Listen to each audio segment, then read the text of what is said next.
Okay, hello and welcome to this Alliance webinar, Dance Battles to Doodles, Discovering the Therapeutic Power of the Arts. My name is Elaine Stabler and I'm the magazine editor at Alliance, and I'll be moderating today's discussion. For our audience members who are tuning in with audio only, I'm a white woman with long brown hair, and today I'm wearing my round purple glasses.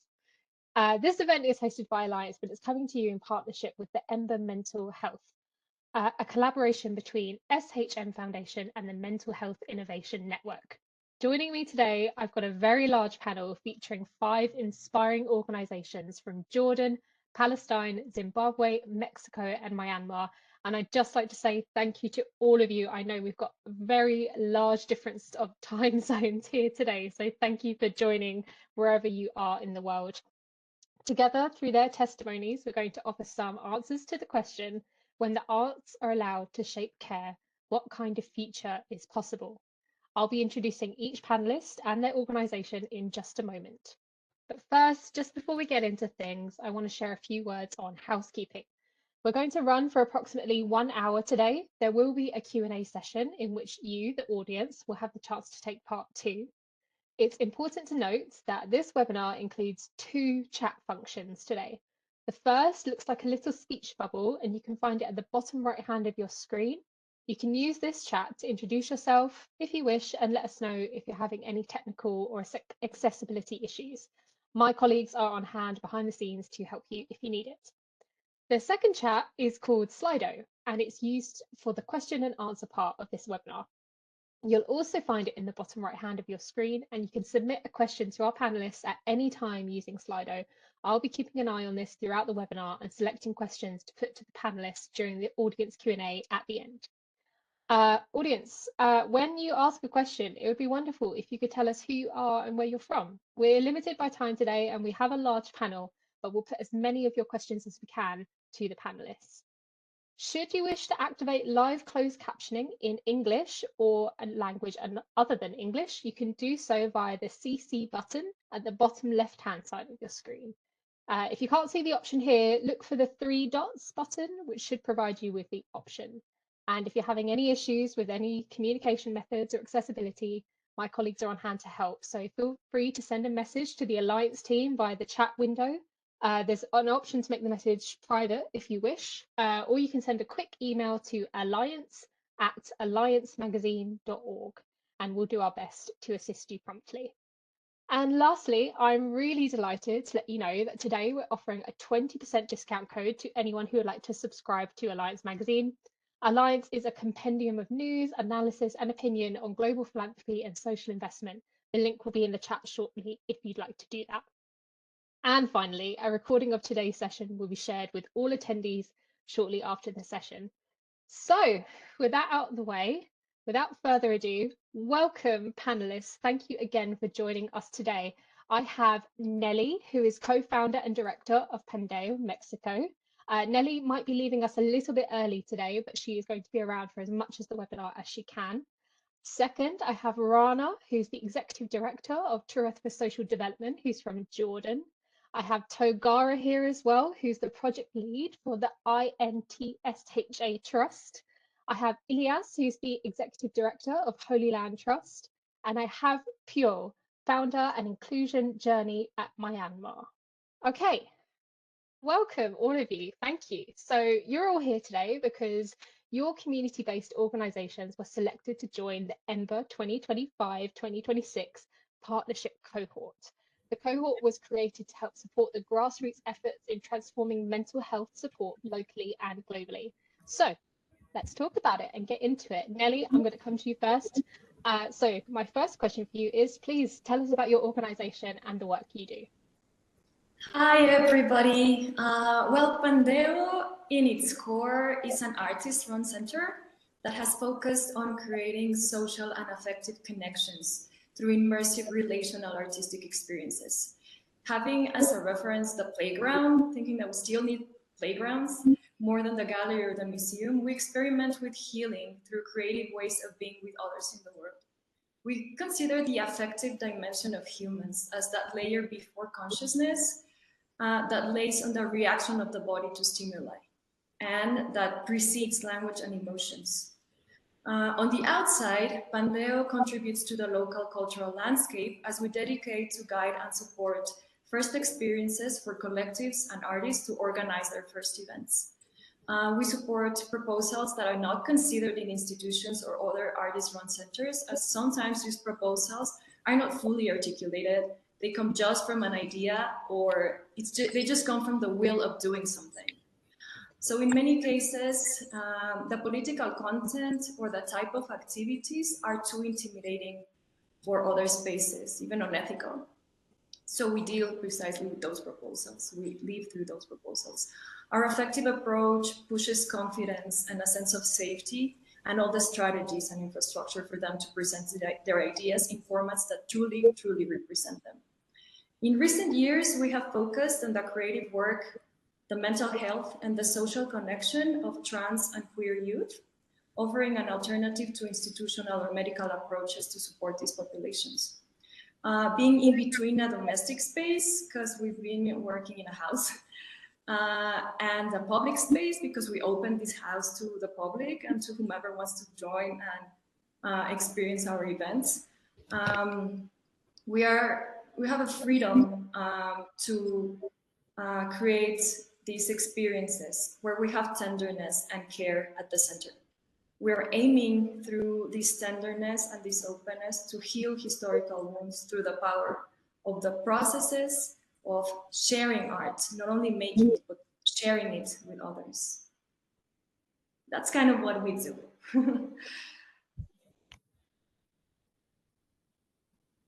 That's a beautiful introduction. Thank you, Nelly. Okay, so I think my next question for you is, one of Pandeo's unique features is that your programming is often proposed by the community itself.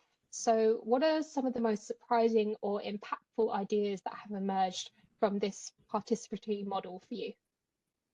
Yes, we sometimes think that we look at art or we make art and then there is where the therapeutical process is.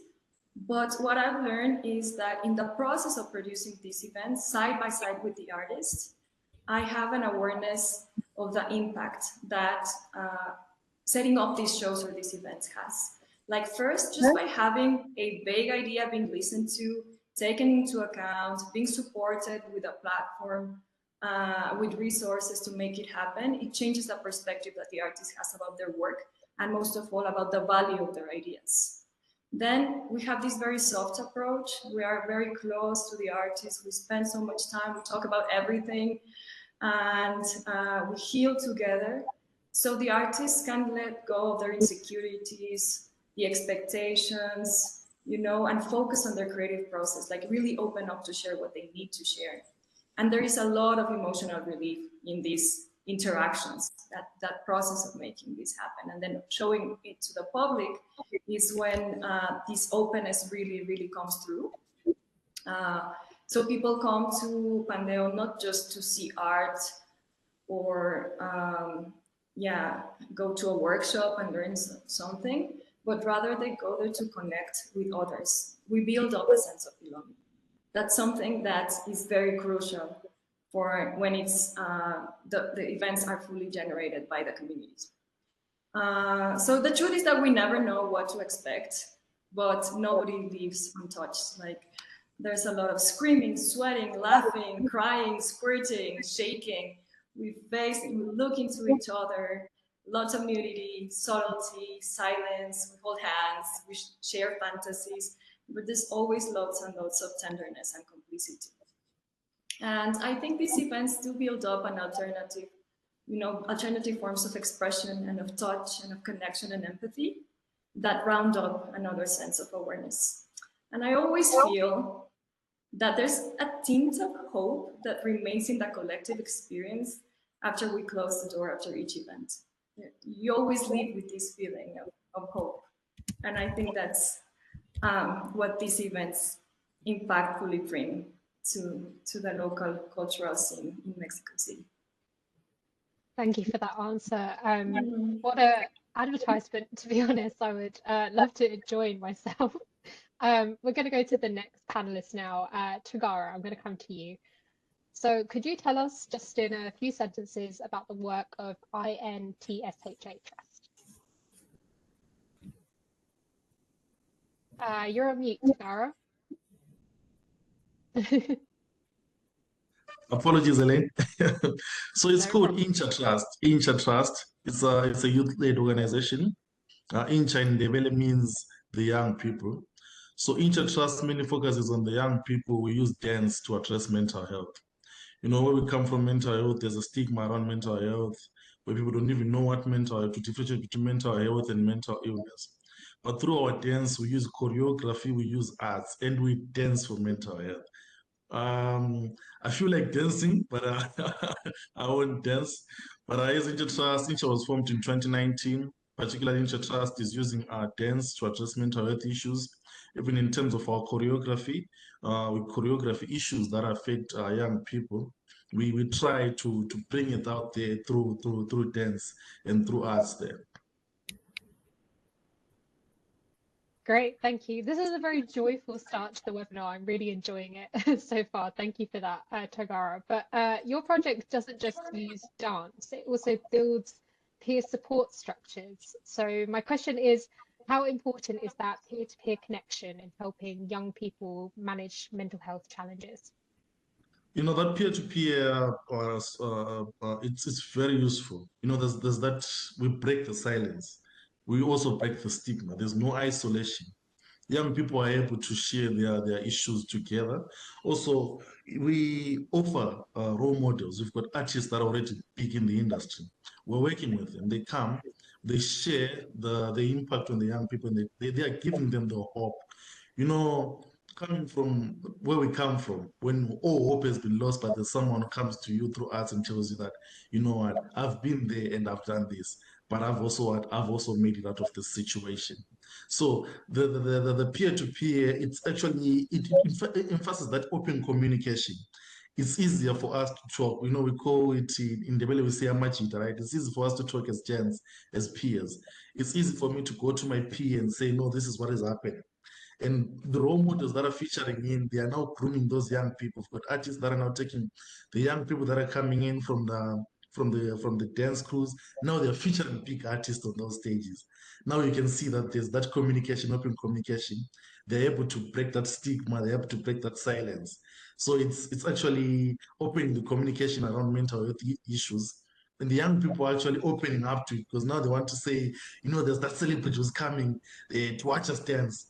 You know, now I'm not going to be isolated. I need to go to that youth center and watch that celebrity because he's going to be there to watch us, you know, perform.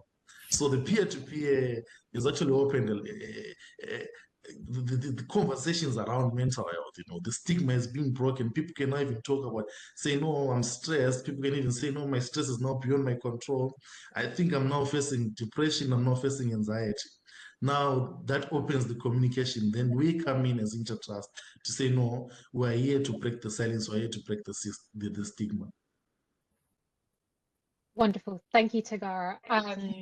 We have audience questions coming in already. I'm not going to share them just yet. We do have a moment at the end for the audience Q&A, but I'll give you some fair warning on this one for Tagara. Rini has asked if you could possibly show us some of the most popular dance moves in the community at the end. So perhaps we'll save that for a treat.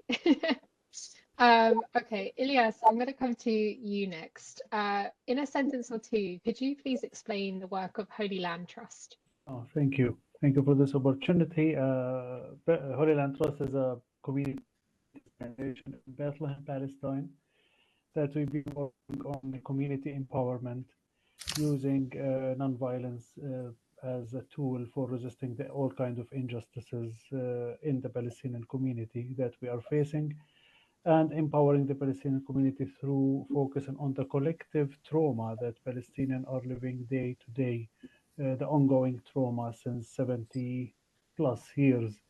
As well as we work on advocacy for the international community on getting to know more about reality, life in Palestine, and to connect with the Palestinian community.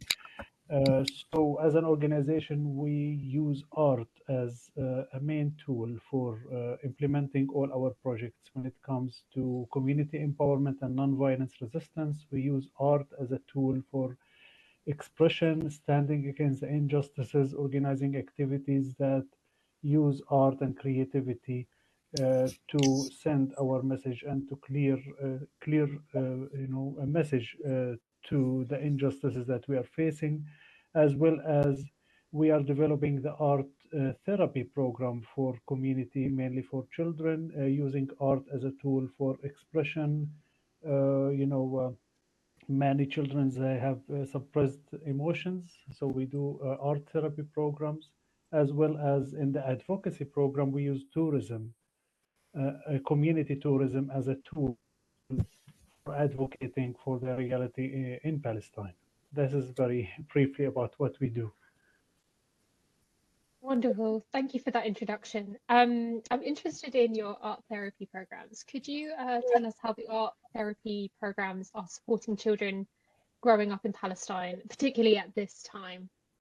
Yeah, so as I said, all the Palestinian children, they have a suppressed emotions, they have fear, anxiety, stress, fear that they and this actually manifests in many behaviors that children are doing in their daily life in school, through violence, bullying.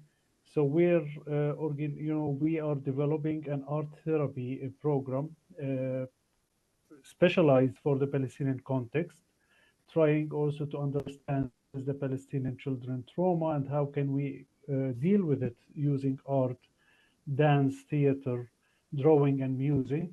We've been organizing an art therapy summer camps for children during their summer school, summer vacation, and we have discovered so many talented that they come out of all this, suppressed emotions, fear, anger. It's all come out as an expression through music, through drawing.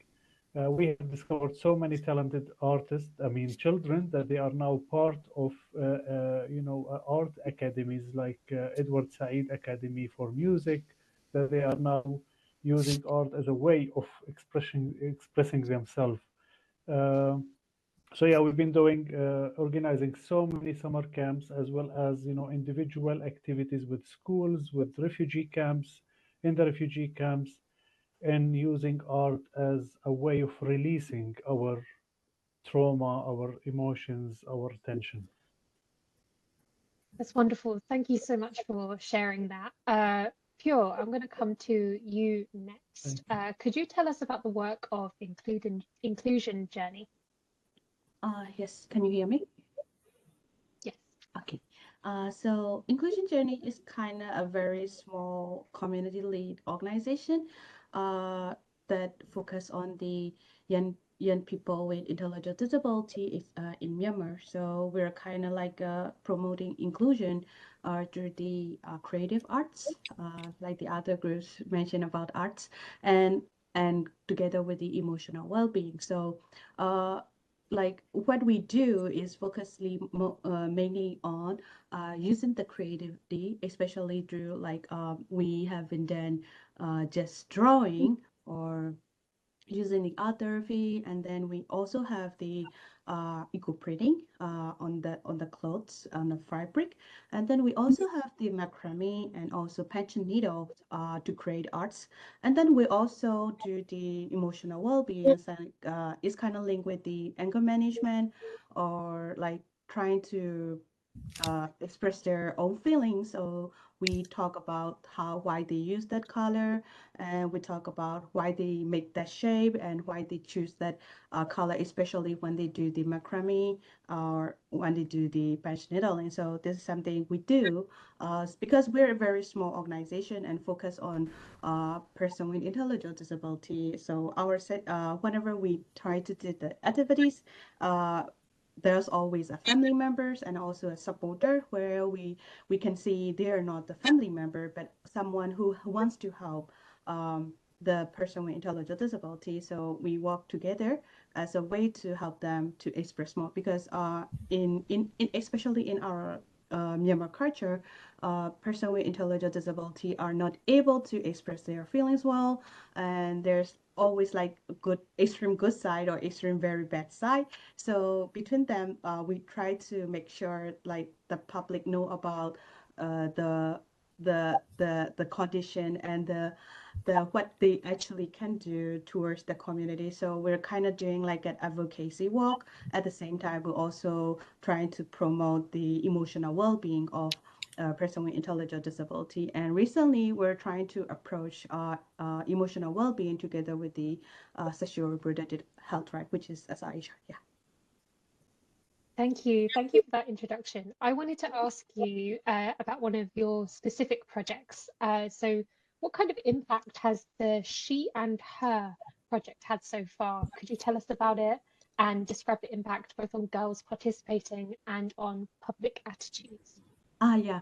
So, especially in our Myanmar community, so it's women and girls with intellectual disability are kind of they kind of end up being as a victim of the sexual violences and exploitation, and and that's something that that needs to be done with other part. But when it's come to our own capabilities, we focus on to be able to express their voices more and to be able to speak their like family members or the supporters more, because when it's come to the sexual like SRH or SRH or things, women, especially women with intellectual disability, are not able to speak up because there's a lot of like stigma, a lot of like cultural oppression. So through our creative sessions, so like I mentioned earlier, the macrames, patch needling, and eco printing, as well as the drawing sections,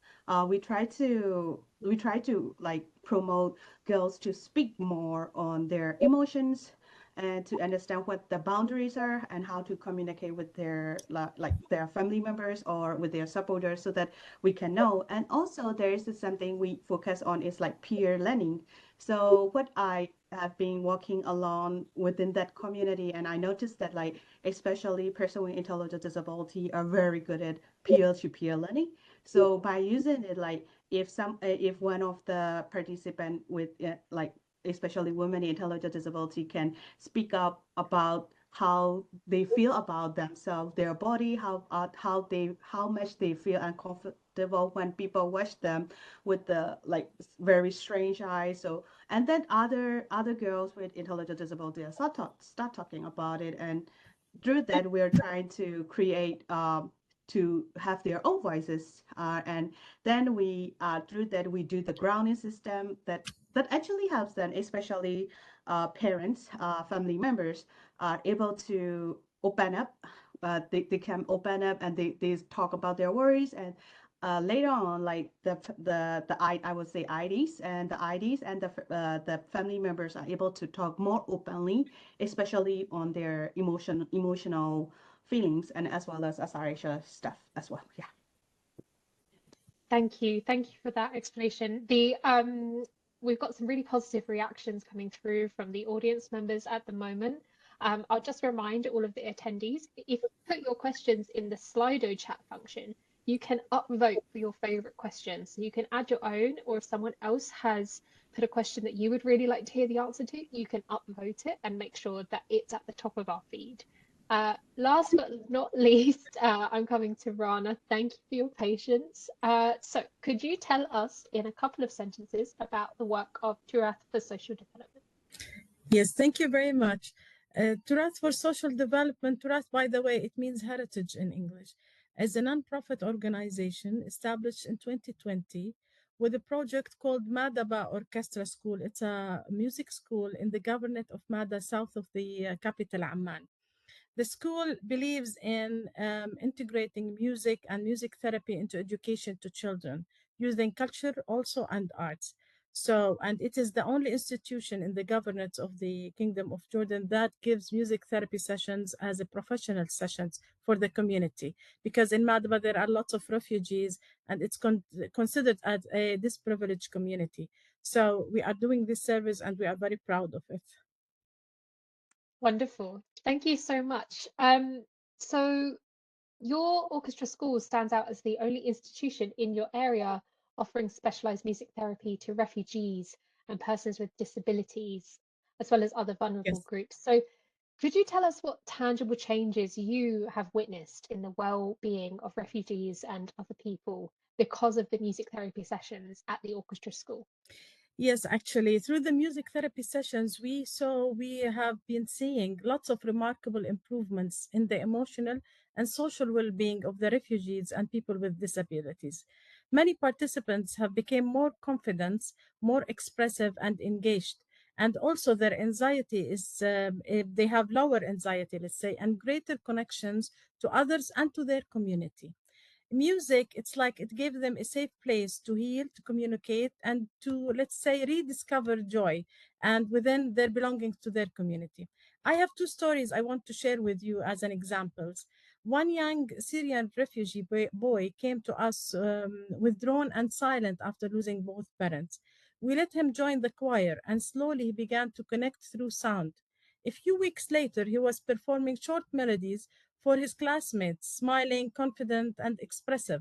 It was a breakthrough moment, not just for him, but for everyone around him, actually.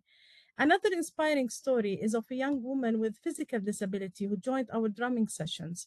At first, she was shy and hesitant, but the rhythm gave her a sense of power and belonging. Today, she's a lead percussionist and she plays in events. What we want to say is music therapy, although in our community is not considered as an important method, but it is a very important method, because we have participants coming, becoming more confident. We can see that emotionally open and they are socially connected. Families sometimes they tell us their children are calmer, happier, and excited to come to classes. So there is a lots of important impact, very positive impact of music therapy in our community. But unfortunately, maybe we will talk about that later, it's not well known and it needs more awareness through the community. Thank you, Rana. Thank you to everyone for your introductions to the work you do. We've heard about art therapy, music therapy, dance, and I'm feeling incredibly positive and hopeful from your just examples and stories of the work you do. So now we've heard from all of you. We've heard for how your work is reshaping mental health in your communities and helping your communities manage their mental health in safe and importantly, culturally rooted ways. But generally, Rana, as you just said, mental health is still under supported by philanthropy. So I have some questions that I'm going to put to a few of you. What kind of support, whether from the community, government, or partners, do you believe is needed to sustain and expand this work? I'm going to come to you, Rana, but I'm also going to come to you, Ilyas. So whichever one of you would like to go first. It's a yes, if you would like to. Rana, why don't you start us off? Okay, maybe I will start. Well, actually, to talk about this issue, we need to have a, as we call it, a multiple layer. It's like we need the community, the government, and the partner or the donor or the supporter to make this happen. The community, we need them to understand how important is the music therapy. Maybe it should be through sessions, awareness sessions to the community, and to let them consider that it is not luxury. It is important for well-being, for social being, for their children, and for the families to rebound again. This is one method that can be used easily and between everybody, the music therapy. So we need the community to participate, to understand, to be aware. And then the next layer, let's say the government, we need the government to understand also the importance of music therapy. And it's unfortunately the developed country, they do not have really important, they don't consider music as important, they consider it as luxury. We need the government to integrate the music therapy in the schools, music and arts in the schools, in the community, give them the, do a program under their policies and strategies about music therapy, how to distribute it in the community, how to give awareness to all the community so they can participate in all those music therapy. And of course, we need the third party, the most important party, that's the financial sustainability for the project of the therapy, of the arts, of the culture, that is the donor, the supporter. We need a long-term collaboration, not a project, a short project, and it will end. We need a long project with sustainability for this project, and also to give that will give a really positive impact for the community, and you will see the results in the years coming. So Thank those you, are the Rana. three Thank main you. aspects. Wonderful. Great testimony. Elias, I'm very interested to hear from you on this question as well. So please Yeah, go ahead. thank you. I will not as much as Rana because we live in the same region, the same culture. But yeah, for us as a Palestinian, talking about the trauma is a stigma. It's unacceptable in our culture. But what happened after October 7th and the war in Gaza, things have been changed. That people are really, consider and really are very much interested about the trauma and to learn about the trauma and the behaviors of their children during the war, not only in Gaza but also in Palestine. So what we need from the community is actually to see the importance of the healing, the trauma healing through art, and the important effect that is happening into their children. And many families or many parents, they see art as, it's not that important. There's more important things for the children to do than art. And what we need is the community and the parents, they are aware that art is a very important thing for the children, not only for their psychological effect, but maybe for future, career. And now we can see that people are shifting, that it's a positive shift, that they see the importance of art and of there for their children. And as an organization, we took the responsibility of developing, and we are like a leading organization in developing a trauma-informed care methodology for the Palestinian context.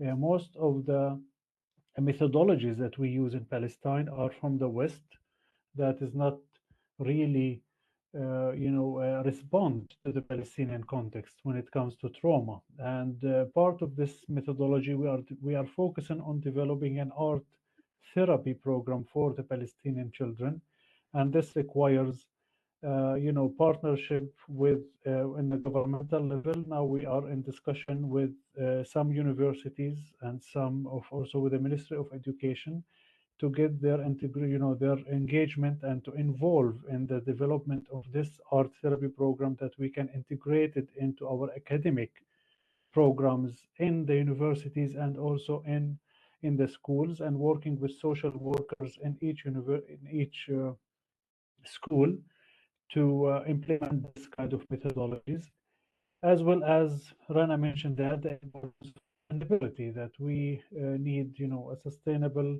fund for such programs. It's not only, it's not a one-time project. It's an ongoing project that need a sustainable fund for the development of the children and to have a transformative, result on when it comes to trauma healing.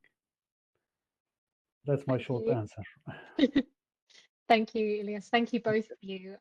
This is a great start. I am very conscious that we are running through this webinar very quickly. So remaining panelists, I have a question for you. And if you could keep your responses relatively short, that would be really helpful. But my question for you three is, all of your work is deeply rooted in community care and local leadership. So what do you wish more donors understood about the challenges and strengths of working at the grassroots level? I think we'll come to Tagara first, and then we'll come to you, Nelly, and then you finally, Fio. Thanks, Elaine. Working in the community, working at grassroots level is not easy. It's not easy, but it's quite interesting because you face the day-to-day challenges because you are there. If I'm talking about mental health, I'm not just talking about something that I've heard. I'm talking about something that I've also experienced, something that I know is definitely happening. Working with the community, at times where we come from, there's stigma around mental health. People don't understand what mental health is. People tend to mix mental health and mental illness at the end of the day.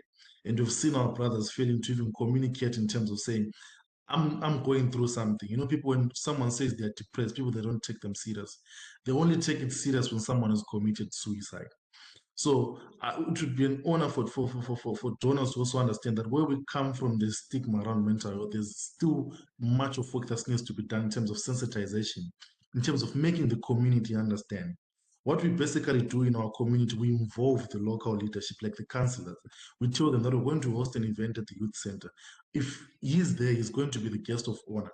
If we've organized a prize, the Zincha Trust is the one who hands over that prize because it encourages the young people. But also working at what donors also need to understand is that the financial aspect goes a long way, especially in the communities, because we're not only going to say we're going to dance, but from that dance we want to generate livelihoods where those young people that are dancing, their lives can be testimonies, their lives can be role models to someone who's out there. When someone dances for mental health, let them not go back to the same situations that are going to take them into mental health. Economic hardships are going to take that person into mental health. They dance for the whole day, they go back home, there's no food. But as interested to saying, let's dance for mental health. But after dancing for mental health, let us also come up with projects. Through the dance that we're doing, if we manage to raise capital, let us also start gardening projects. Let us also be the dancers that are going to, let us use our brand to market out there. Let us market the brands that people are doing. So it would be, and it should be something that we also need to say, let it not just be a project which says, we just want to do a small project. No, we want to grow big. We want to show that dance can address mental health issues out there. Dance can change the lives of people because people thought someone dances, where we come from, they just say, this person in the next 2-3 years is going to be gone. But I want to show them, no, that through dance, I managed to go and get a degree. Through dance, I managed to start something. Through dance, I managed to make it to the bigger stages. I managed to feature with bigger artists. So that financial aspect is actually built. It actually wants, we want it to go a long way in terms of sustainability. Let it not be a project that Chogara does, but it's a project that the community is involved in. That the community comes together to say, no, we're coming to support the dance. We're coming to support the young people doing what they do best. Right. Tagara, thank you. I'm very conscious that Nelly needs to leave soon. So if we could come to you next, Nelly, thank you. Yes, real quick, I think I would say that it's important to understand that mental wellness is built up socially. It's very difficult for an institution or a medical system to provide it. Okay, it's built up through connections, through being looked at, feeling part of a community, feeling that our ideas are valuable for others and reflecting upon that. So understanding that it's ourselves who are able to build the strategies to build our mental wellness and that connection. It's very difficult to make an organization understand it because it's very different from assisting or having an expert, teacher, therapist to take care of people. While it's actually ourselves who have the ability and the actual knowledge of what language, what strategies, what creative impulses are going to be valuable to impact that community, and that we need to be heard, and that is base of wellness, to have safe spaces to express each other. So that is very difficult to make understand to an organization that maybe getting together to learn about our bodies, learning how to squirt, and taking power of our sexuality is meaningful for our community. It's very hard to explain, but I think that's what I would like to share, that we can trust ourselves to take care of our mental wellness in connectedness. Thank you so much, Nelly. I know that you will be logging off shortly, but just for the, thank you so much. Just for the context for our audience, Helen, who is also from the Pandeo, has joined us. So if you had any questions for Nelly during the audience Q&A part, Helen is stepping in to answer those. Thank you very much, Nelly, and good luck with the rest of your day. Pure, we're coming to you next. Do you need a reminder of the question or are you okay? I'm okay with it. So Great, thank you. So because everyone is talking about it, so I would just make it a little bit short and more focus on the state level. So like every country has their like different assets and different needs, and they also have like their own advantages and disadvantages. So like for my country, like especially in Myanmar, like working as a grassroots level is kind of very difficult right now. Is the main challenges for us. So because of the political situation, so it's very difficult to coordinate workshops, receiving fund, and even partner with the others. So there are some donors totally stopped at operating completely because of the sanctions and the instability within the country. So this is the biggest challenge for us. So of course we have so many issues that need to be addressed. Like I won't mention it anymore, but because of the current situation, what happened in Myanmar, so we have the space to talk openly is very limited right now. So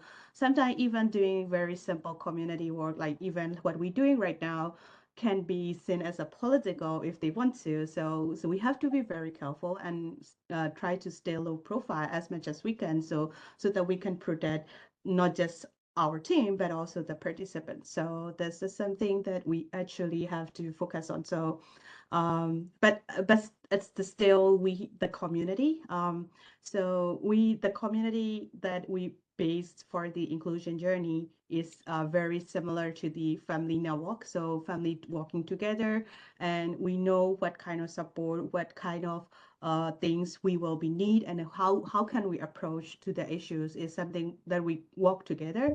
So even very small impacts, like seeing like only like 10, 20 people, especially women with intellectual disability, being able to speak more confidently can give me a little bit of hope. So if I wish to say something that towards the donors they could understand is like grassroots is grassroots work is not a very quick result. You can see it immediately. It is very difficult from uh, like the issue to issue, but grassroots is about persistence, is about care, is about courage that can create change quietly or maybe dramatically, but step by step we can see the changes even within the hardest time. So that's something I would like to share towards the donors. Yeah, thank you.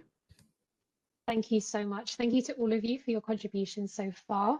Now I'm going to open up for the audience Q&A. So audience, if you have a question and you haven't asked yet, now is the time. You can also upvote your favorite questions.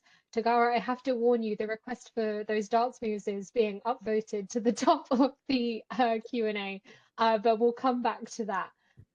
If you're having any issues using Slido, audience, please reach out to us. My colleague is on hand to assist if you need anything.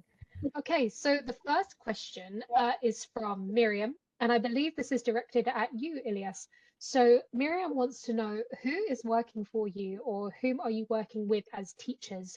Is it volunteers with specialist training, therapists, artists? Yes, so we work with a group of local artists from different art groups that we train them. We are through our connection with an international art therapist. We give them tools and training and development for for their tools that they can use with the children. During our summer camp, we use with local artists from different background, musicians, photographers, the drama trainers. Currently, we are working with the Austrian representative office that we have an Austrian art therapist are doing an online training with a group of local artists that sharing experiences that we can adopt and develop to our Palestinian art therapy program. That's lovely. Thank you for that answer. The next question is from Vania. This is offered to all speakers, but I think in interest of time, I'm going to ask Rana for you to respond to this question. So where do you see the biggest gaps in philanthropy funding the mental health through arts? Well, actually, for this funding, it should be tailored to the needs of the community. I mean, there should be a study or a survey of what the community needs of these arts or culture or music therapy needs, and the fund should be tailored to them. And again, I would say that the fund should be a long-term fund, not a short period project funding. That's what could be my points for this question. Thank you, Rana. My next question was for Nelly, but Helen, if you would like to come in and answer this question. This question comes from German, who's writing from Mexico. What kind of mental health problems do people typically present when they come to your organization, and what results do you achieve after providing therapeutic intervention through art? Thank you. The majority of our communities are queer or trans and live in some type of another or another of isolation, whether it's from their families, whether it's professional, economical, territorial as well, because due to the transport system, sometimes people live very far from the city center and have to be commuting during a very long time. So this type of isolation creates different types of mental problems. Mostly there's an issue of stress and anxiety around transiting public spaces, because there's a sort of fear. Well, lately we had a lot of problems with the use of public bathrooms and things like this. But even in public spaces or institutional spaces, museums, cinemas, any type of space, there might be some form of jokes, there might be some form of harassment, there might be some form of discrimination. So it's very important for all those communities to have access to spaces where they can be themselves and find other people with whom they can have valuable communications and exchange around their life experiences and help each other. So I would say that this is the first and main thing.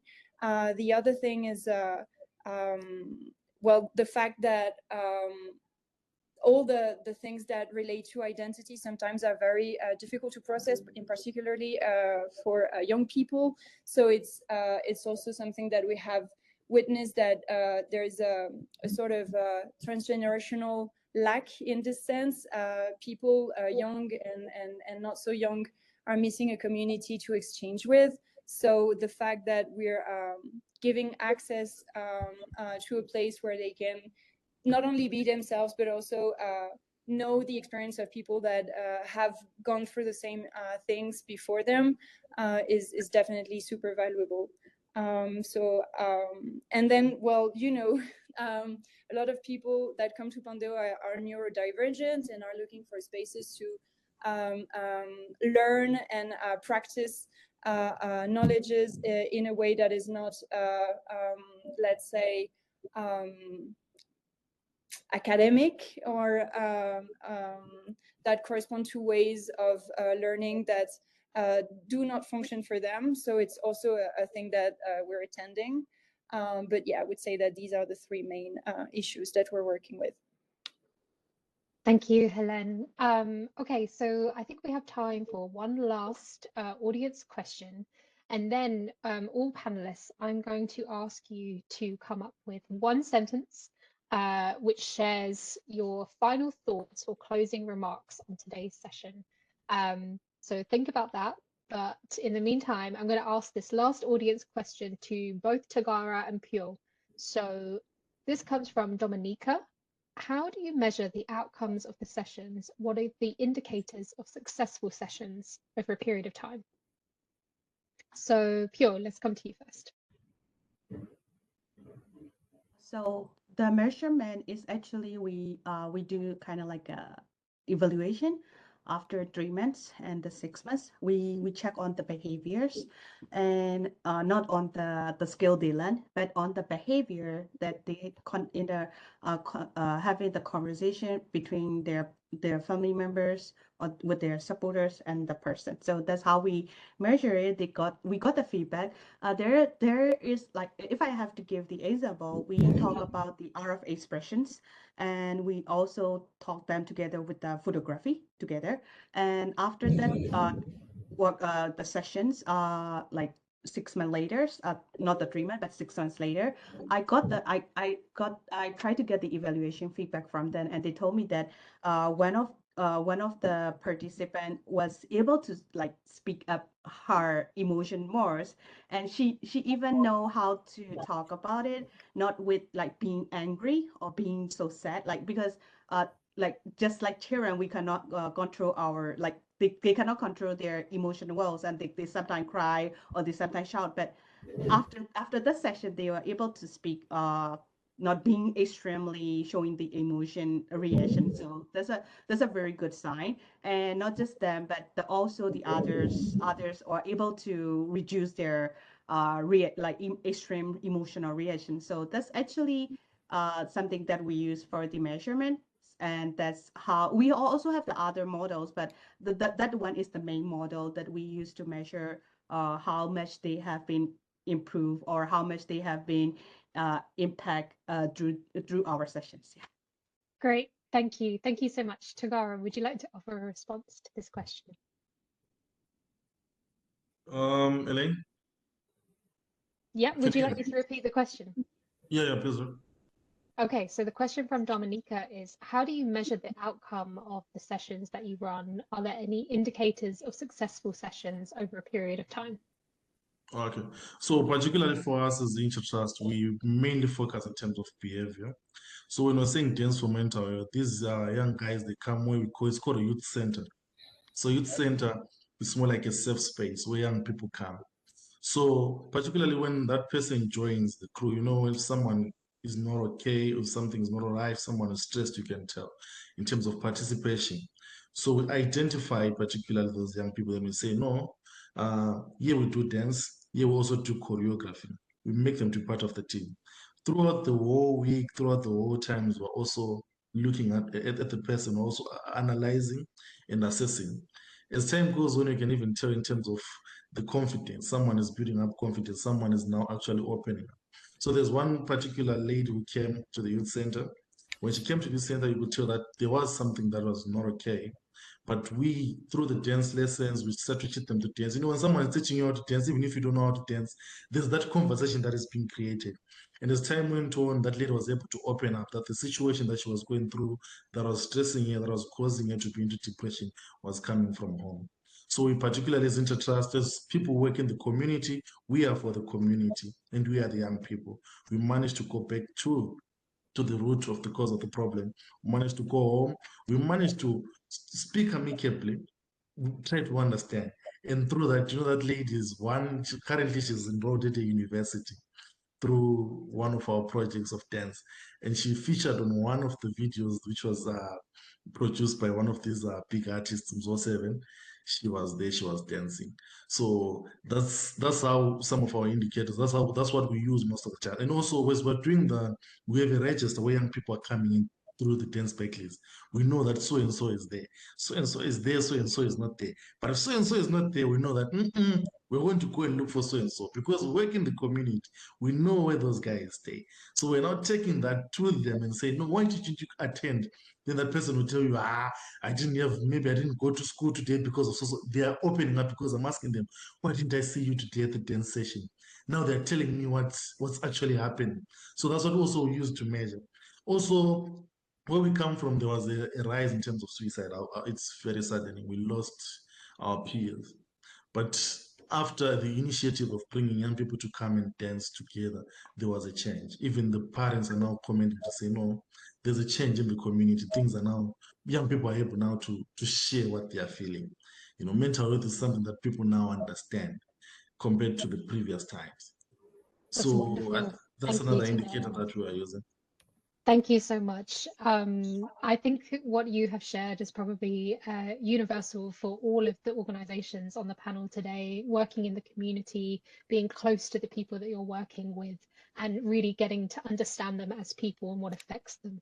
So thank you so much to all of you. Okay, I'm going to go around the circle now and I'm going to ask each panelist to share one sentence, because we are very close to time, your key takeaways or final thoughts for today's session. Ilyas, you're first on my screen, so let's start with you.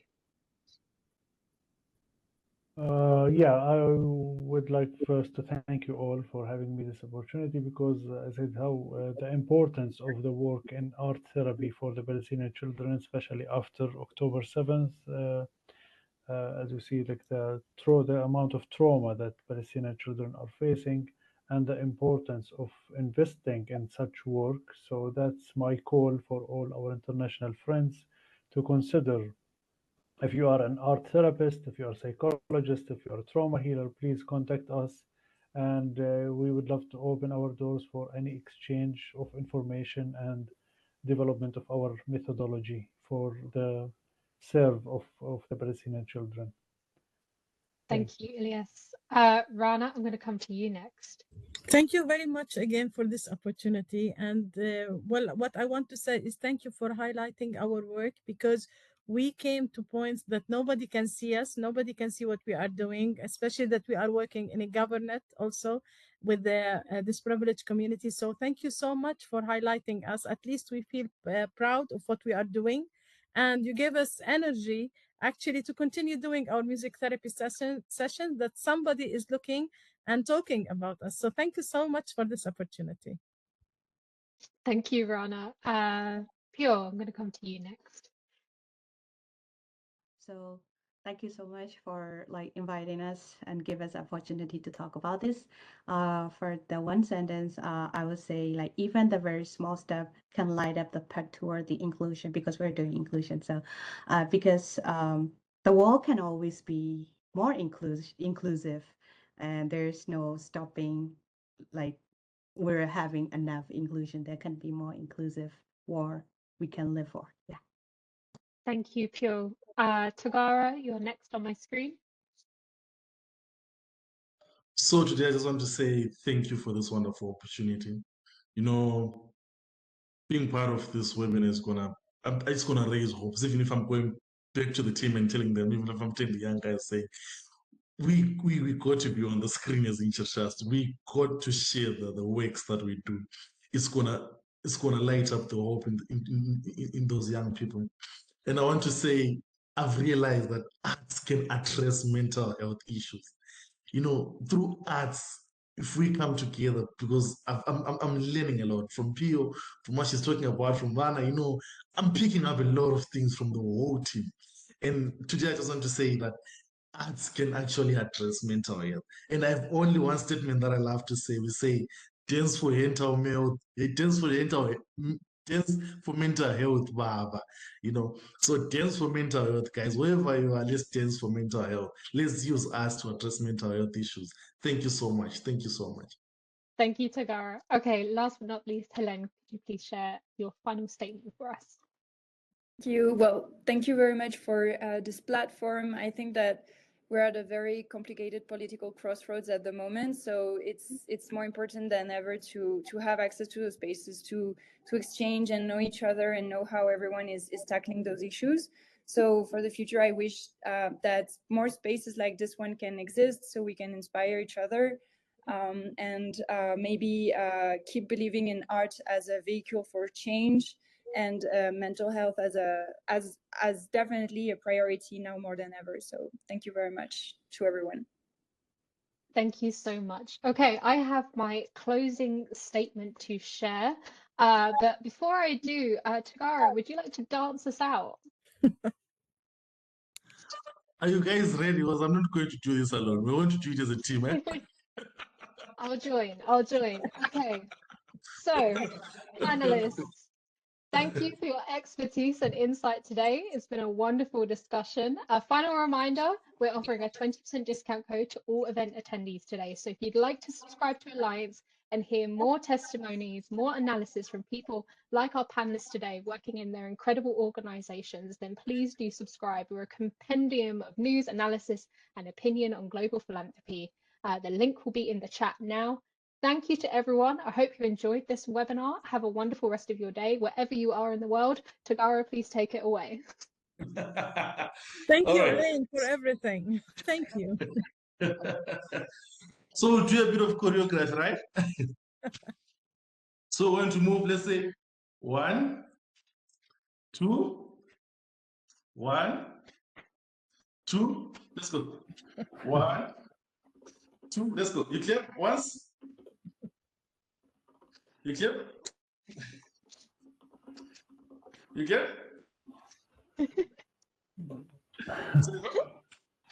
Thank you, everyone. Thank you. Thank you, Elaine, very much for all your efforts. Thank you, Elaine.